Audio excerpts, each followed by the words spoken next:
can we turn this expert advisor into this?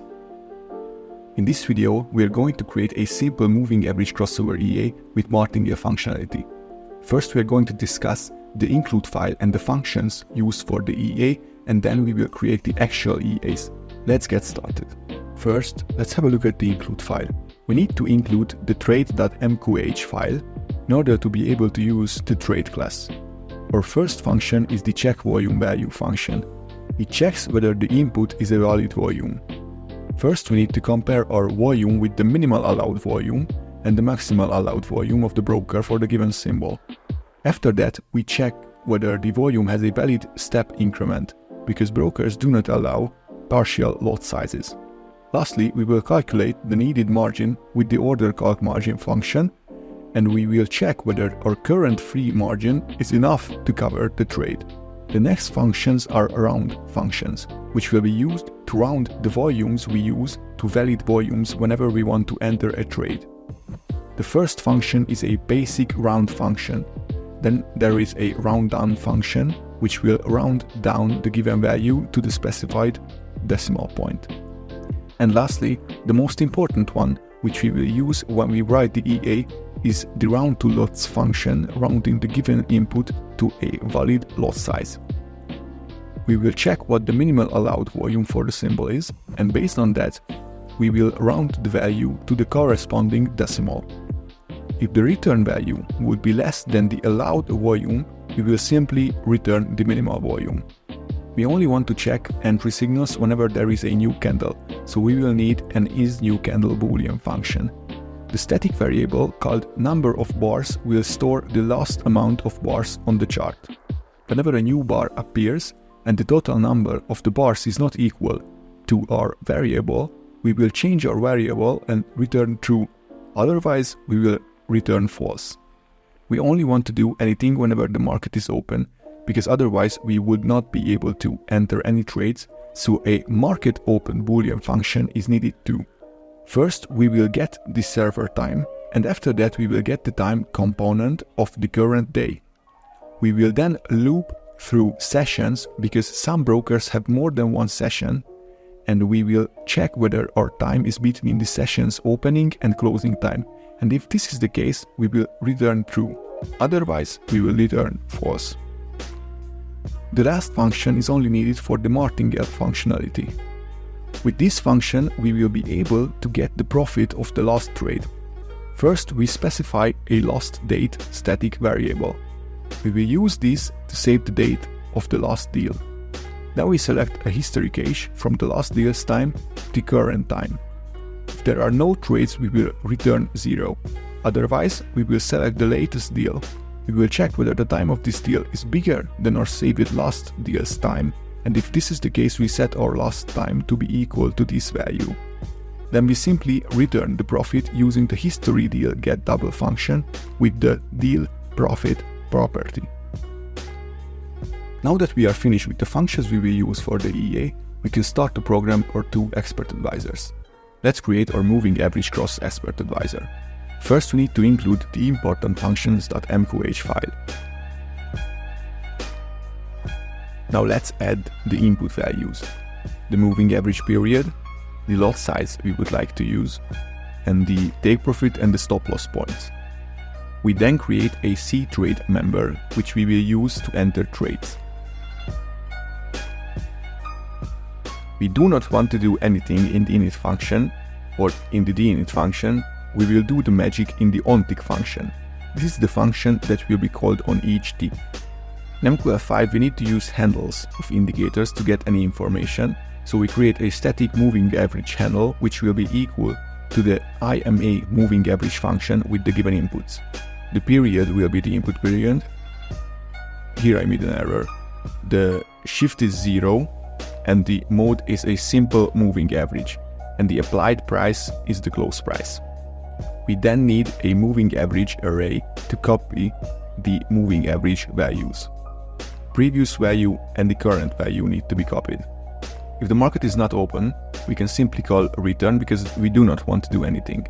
The other case where we want to return is whenever there is already an open position. We can check this by calling the positions total function, and if this is not 0, we will simply return. Now we want to check for entry signals whenever there is a new candle.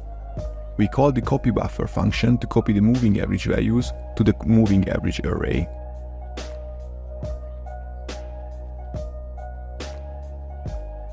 Then we specify two new variables, the previous close and the current close. We can set their values with the iClose function. The shift will be 2 and 1 because 0 would mean the current bar, but since the current bar is a new bar, we will use the value of the previous two bars, which already have a close property. Now the conditions are the following. If the previous close is above the previous moving average value and the current close is below the current moving average value, it means that the price has dipped below the moving average, so there is a sell signal. We need to get the bid price and we need to check whether the volume is valid.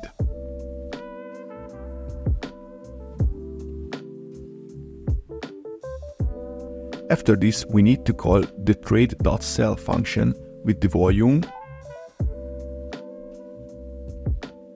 the stop loss of the bid plus the stop loss points times the point, and the take profit of the bid price minus the take profit points times point.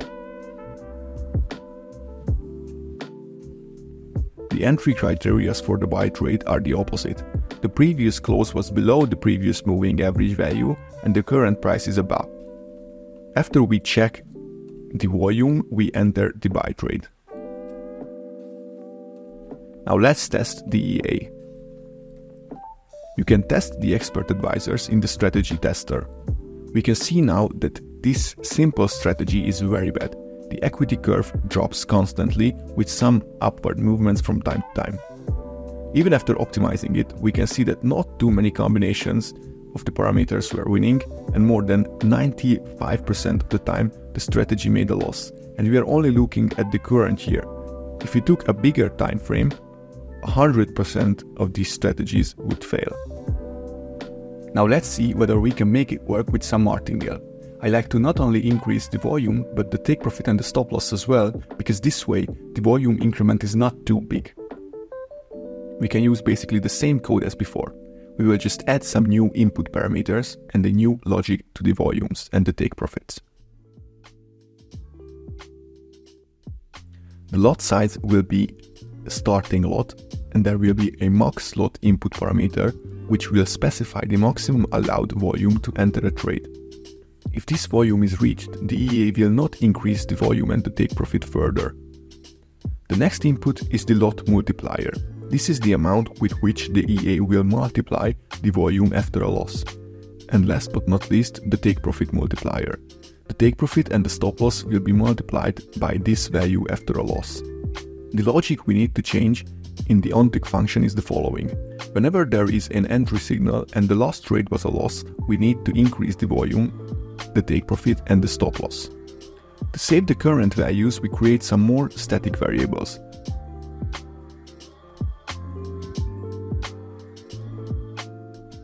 With the current statement, we check whether an entry signal occurred.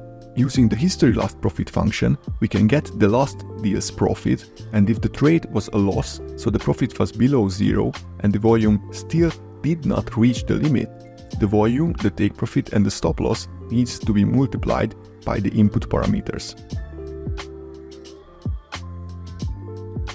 If the last profit was above 0, so the trade was a profit, we can reset their value.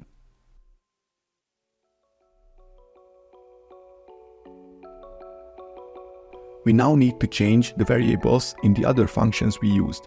The volume we are using now is the vol variable, the stop loss is specified by the SL, and the take profit is specified by the TP.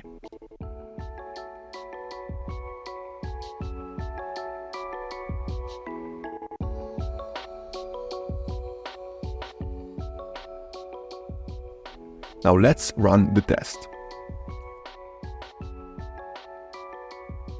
We can see that this strategy has some potential.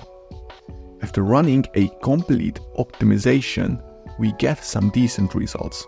There are some combinations of parameters which can give good returns for the last year. Some even have a good drawdown amount.